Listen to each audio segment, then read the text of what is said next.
से कोई ngasi class 10 gi exercise 10.1 का trigonometry gi खोगी part amani chapter 10 gi high level question sida question number 1 the find the value of the following का roman number 1 से कोई jingmina si roman number 1 sigi magi value putho hai bane amna ka hene luba kanu nate ai magi piri ba kanu sing se koi kanu sing sigi degree sing sigi value puthoga sumjagani ka haibidi se khoi sida jengsi sida khogi page number book kina page number 175 sida yauriba sida table number yauri se table sigi matungina khoi jengba yagani ka haidi sin a khogi 0 degree kana kya hoiba 30 degree kana kya hoiba 45 degree dana kya hoiba ka 60 degree 90 degree sigi value se sinjillaga ka replace tawthoga adu go horke do bani ka adu koi yingsi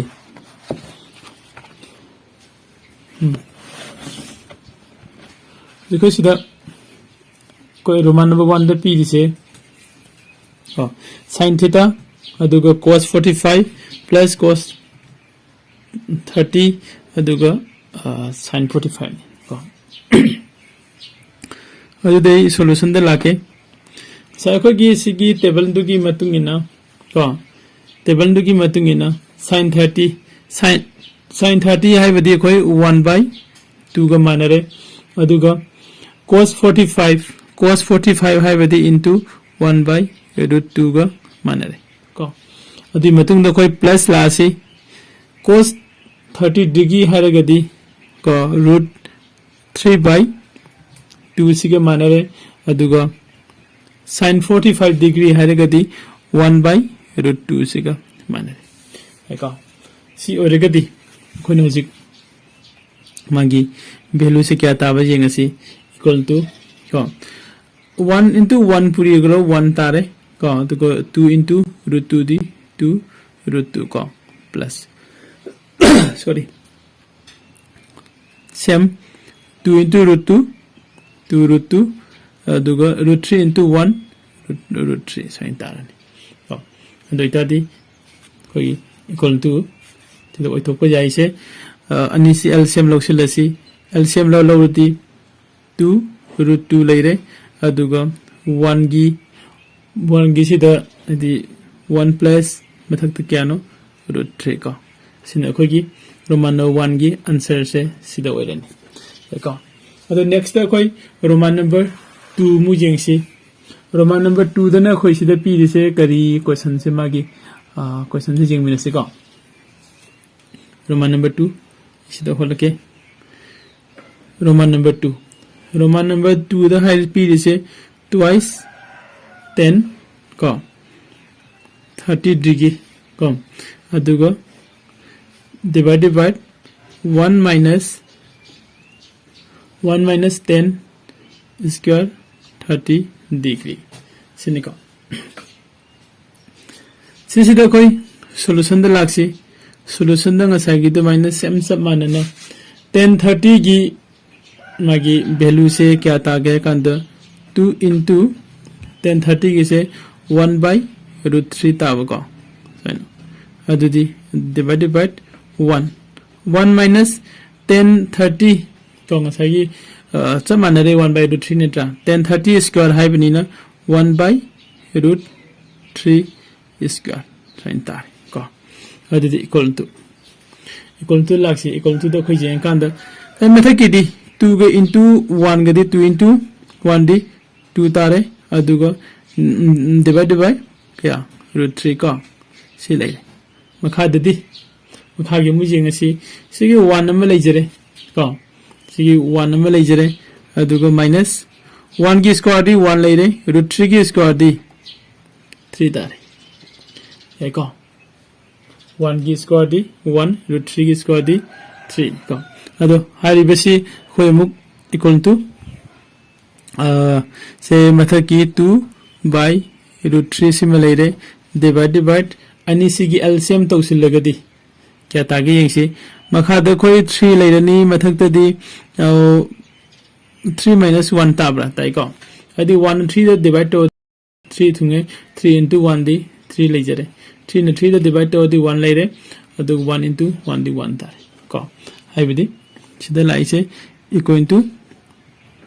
2 by root 3 divided by ko 2 by 3 sain tare ko si bole adudi koi makata na sida lake equal to ko sigi mathak thangba 2 by root 3 se sida thamage ko aduga sigi divide china into ontho si adudi makha gi se khoi kedorani 3 by 2 thana la sumi ko koi divide na into ola gadi magi makha da lei riba kana si matham kha onthong ni hai ko adudi sigi 2 ga 2 ga kakthana si aduga sigi root 3 sina 3 da kakpada root 3 tai ko se samje lorage khitang khakhtang koi thorake ko makha gi root 3 lai jare natra sigi 3 haibadi akoi root 3 gi square hai ne lobu yabra yai ko sida su kak namba yare sida su noi ne khitang gyan ta dragadi root 3 square haibadi root 3 into root 3 ni divided by root 3 ko adudi sigi root 3 ga sigi root 3 ka thana gadi root 3 ga tanga hore then khogi region se last ta root 3 ta ga do yai ko sana koi roman number 2 से लोचले को next कोई Roman number 3 से मुझे मिने से Roman number 3 से खितंग खक कनो से सावी को अदो इसम दे इसिलके येंगसी sin theta plus sin 30 degree plus को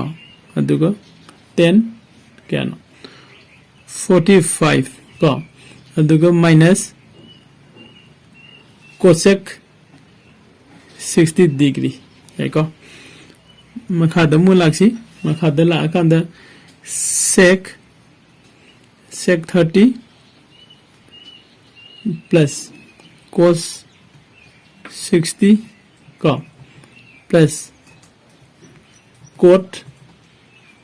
45 finally aditi से कोई पुथुक से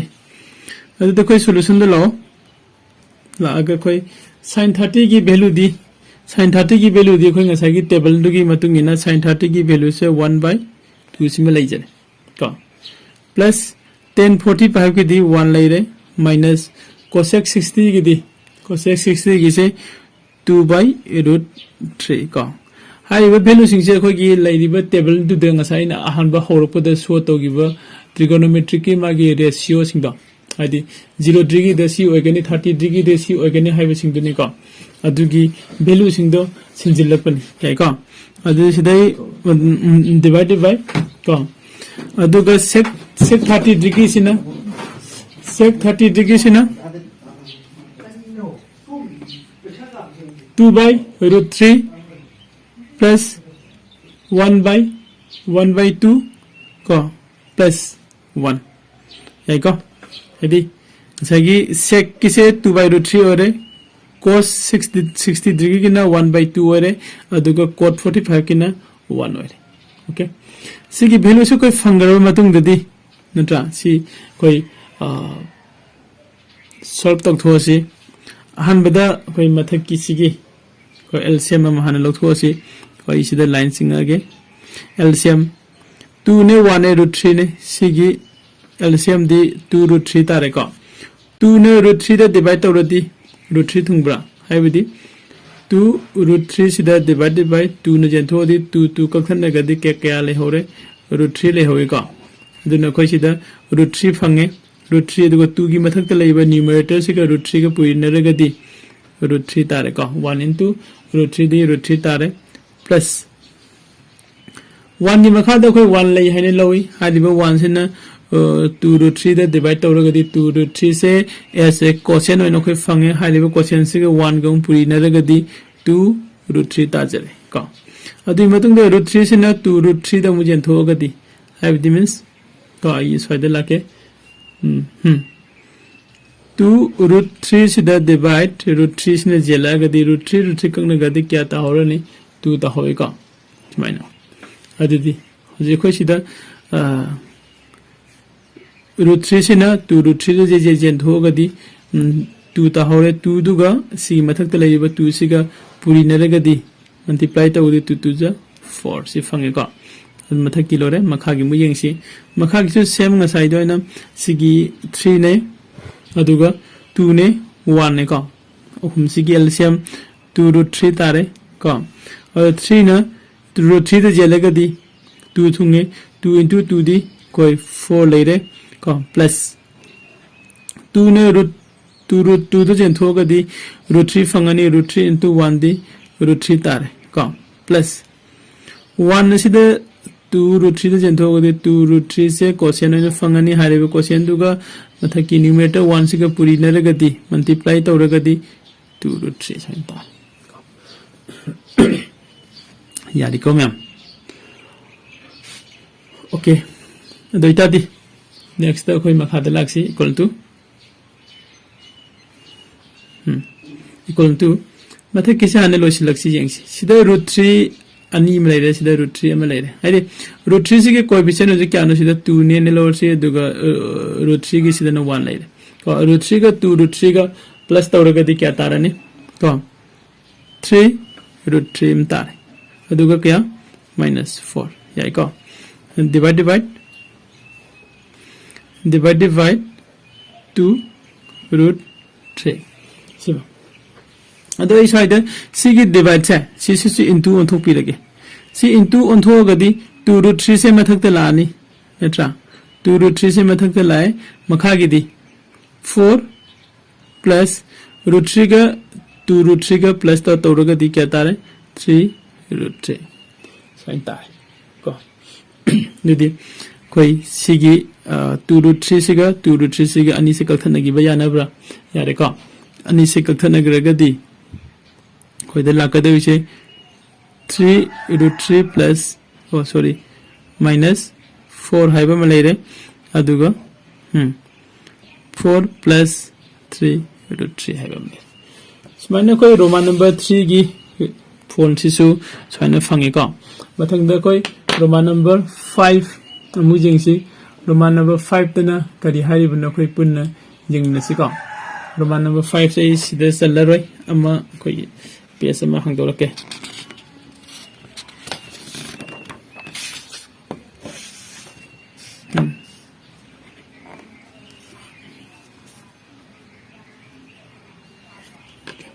Roman number 5 Roman number 5 not sorry Roman number 4 Roman number 4 da lai se 5 cos square ka aduga 60 degree plus ka 4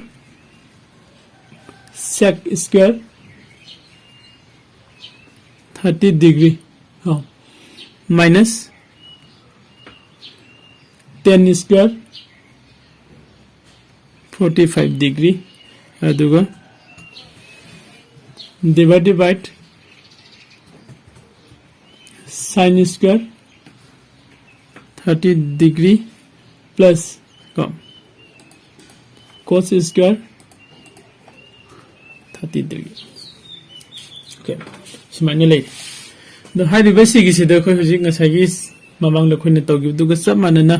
ko khoi gi leiriba cos ki value deidi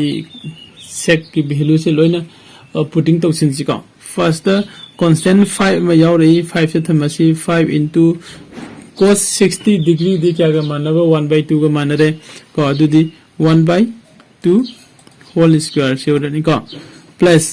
4 am lejare into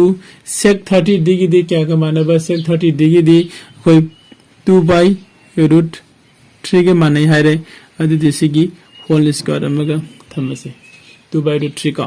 aduga minus 1045 degree de 1045 degree de 1 ga manare ka adudi 1 gi square similar se ka square la ise ngai sidai sini ko cos square 60 have nina cos 60 gi magi 1/2 the square hape sec square 30 gi square ko happy de 10 square gi square happy de ko adum makha gi makha da nang hunjeng asi sin 30 gi value di kya no sin 30 gi value di 1/2 ko si su khoi whole square lo re aduga plus cos square 30 ki value di root 3 by 2 cos square 30 की value से root 3 by 2 ओरे सिगसु कोई whole square हासिलसे एको ए कितंग ख इंखलके अदुगा equal to हारिबा सिंगसिगे कोई value से येंगसे को 5 into 1 by 2 की whole square दी 1 square दी 1 ताजले 2 square दी 4 तारे का और प्लस 4 into सिगी स्क्वायर है बदी 2 2 जा 2 square दी 4 root 3 square दी 3 को अदुगा minus 1 square दी 1 देखो सिगिसु 1 by 2 की स्क्वायर को लोअर से 1 by 2 की स्क्वायर दी 1 by 4 ले रहे को आइडी 1 into 1 दी 1 तारे 2 2 जा 4 तारे नजा द प्लस root 3 square है बदी 3 तारे अदुगा 2 square दी 4 इसमें ले को अदु दे देखो कितने का कहीं खला के नेक्स्ट दी 5 का 1 का पूरी न करो 5 by 4 का प्लस 4 का पूरी न दी 16 by 3 minus 1 इसमें ले बा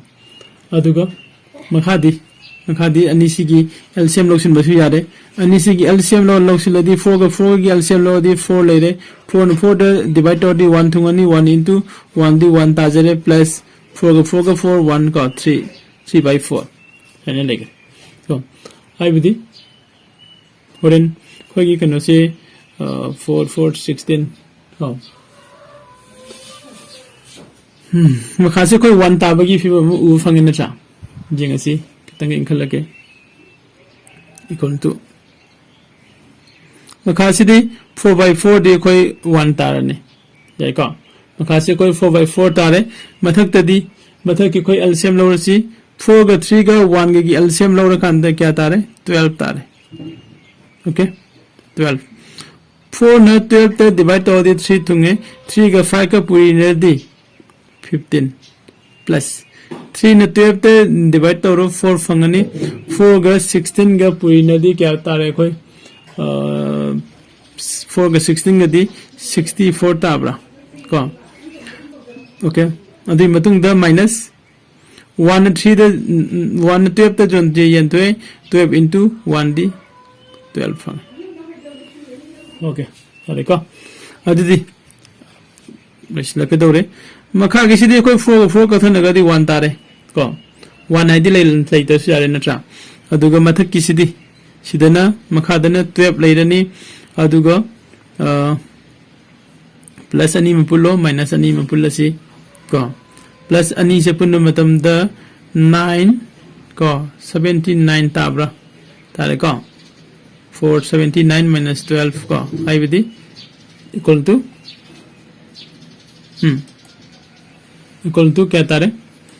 9 minus 2 दी 7 ले रे 9 minus 2 दी 7 और 7 minus 1 दी 6 ले रे को 67 by 12 से सिन खोगी रोमन नंबर 4 की आंसर से सिन और निको मैम अदो कोई क्वेश्चन नंबर 1 से स्वाइदे लोसिले नेक्स्ट कोई क्वेश्चन नंबर 2 मु जेंगसी नेक्स्ट वीडियो दा को अंगांग सिंग न कॉल दबो खोगी चैनल की मंगबजी मसाइगोन लाइक सब्सक्राइब एंड शेयर तो